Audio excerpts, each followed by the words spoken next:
Hey guys, welcome back to Twist and Shout. I'm Shar, and I have some news to share with you guys. And it's not good news. It's not good news at all. Many of you been, you've been following me. You've been watching my lives, and you guys know that I mentioned last year that my mom had health scares, and she had to go through a lot of testing and things. And doctors thought it was this, it was that. So she did a lot of CAT scans, MRIs, and long story short, she called me yesterday and said she did her final MRI and she has cancer. Many of you know that the cancer conversation has been, thrown around for quite some time, at least since November, I believe. And it's one of those things. Like I said, what threw me off was when she got the letter back in December saying you may have cancer and it's crucial that you have another testing. Like I said, I don't know about you guys, but where we're from or our dialogue, may is more likely and might is more negative, like probably a no. So I was going around asking my in-laws who are nurses, like, have you ever seen someone diagnosed through letter or say this or say that?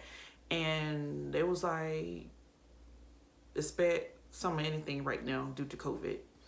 And they also said, as far as if the person seems unstable, which my mom is very emotionally unstable, and they did tell her that when she had to go to Greenville to do her CAT, I believe, they did say do not come alone. But of course, my mom just thinking, hey, it's just another doctor visit. Instead of bothering one of you guys or paying gas money, I'm gonna go on the public transportation, which she normally does, and she prefers that because it's not inconvenience and is on demand and it's only $5. So her going from where we live to Greenville, which is a hour trip, 57 miles, I believe, it only cost her $5. So I remember she said they told her to come with a family member, and I was like, why would they tell you that? And this is her second time telling her, but she's hard-headed. And even the last time, because I know some of you thinking like, why don't you just go? The first time I could not. Like, we were having car issues and stuff, and Jacob had to go to work. The second time I said, I am taking you.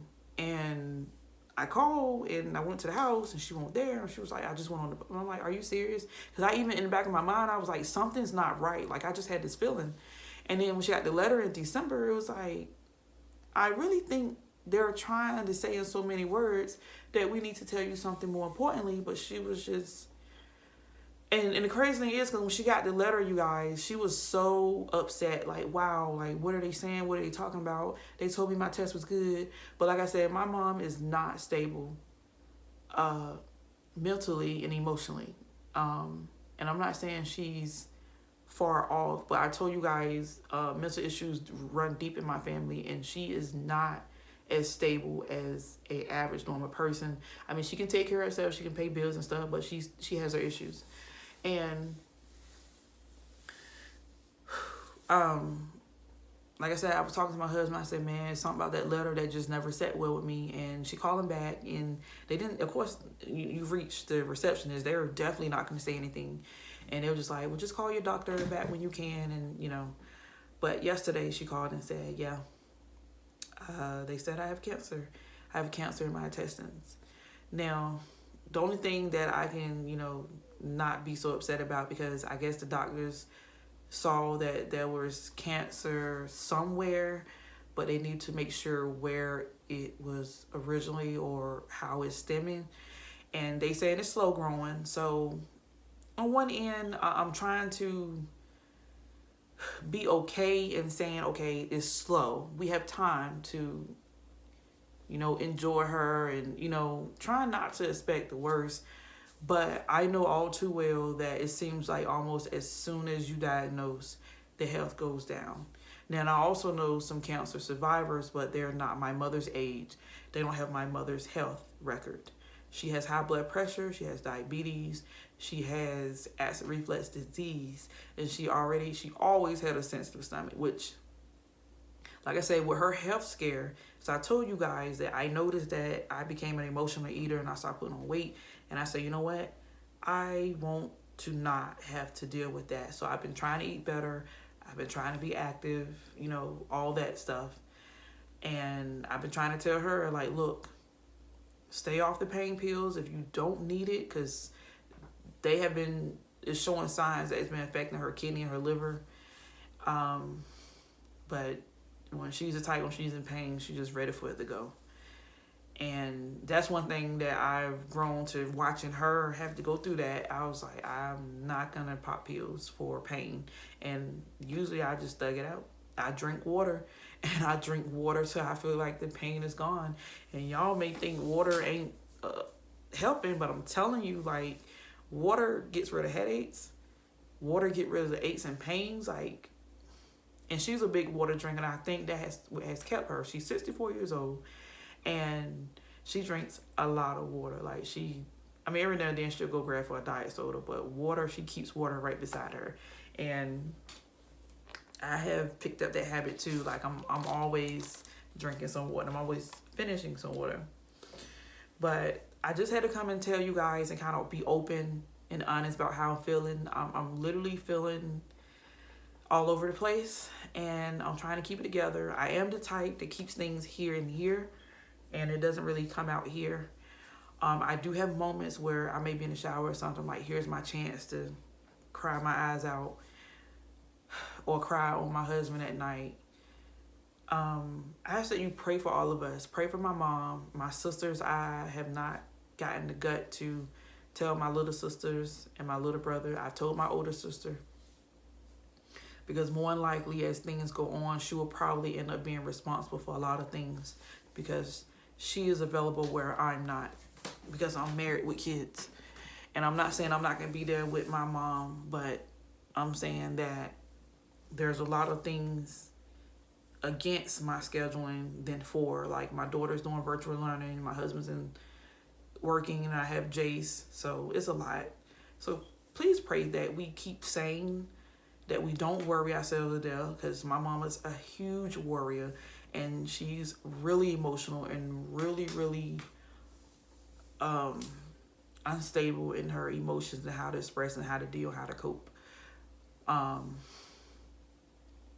I'm feeling like I'm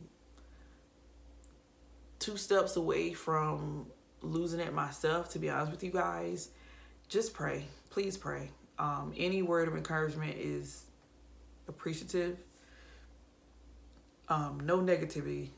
No sob stories. And I don't mean to say that in a bad way, but I don't want to think about my mom passing away. I don't want to think about someone else losing a person either. Pray for my appetite, because it's already like this. And I know y'all saying, hey, it's slow, don't worry yourself, but it's like the idea of my worrying is because I'm worrying on her behalf as well as my own and my siblings. And I'm worrying about expenses because, like I said, my mom has one fixed income, and we're all struggling. We're all dealing with our own bills, our own households, and it's getting hard. And she just got life insurance last year, so a part of me is the fixer. Like, I'm thinking, okay, sell more products, make more products, but then on the other end, it's like, I don't even want to touch it. I don't want to deal with that right now. Yeah, I'm just thinking about the big picture, and I'm trying not to be negative. What else I need to tell you guys? Okay, content. Geesh, I don't want to show eye contact no more. Like, I just feel like just pray for me. I have pre-recorded a ton of videos. I've edited most of them. I have at least about, I don't want to say the wrong number. I think I have at least about 10 that's ready to go. So all the videos you'll see from this point forward will be out of order and will be old. Some of these have been recorded late November, early December, that old, but they are relevant to what's going on and with my Grease challenge and stuff. I plan on sometime soon doing a Bible plus tea, but again, it's a day-by-day thing, so just pray with me. So I have things to keep you guys occupied until I can come up to date. I'm still actively using Grease and doing a Grease challenge, so don't worry about that. I'm not gonna flake. still actively journaling, reading the Bible, all of that stuff. I plan on, as I am encouraging you guys, that's what I plan on doing. Again, just pray. I don't know what else to say, but pray. It's not the end. God is my rock. He is my shepherd. He comforts me. He keeps me. He's with me. He's all knowing. He's all powerful. He's everywhere. He's all present. And he's here with me. And please pray for me, you guys. I love you guys. God bless. Take care. Bye.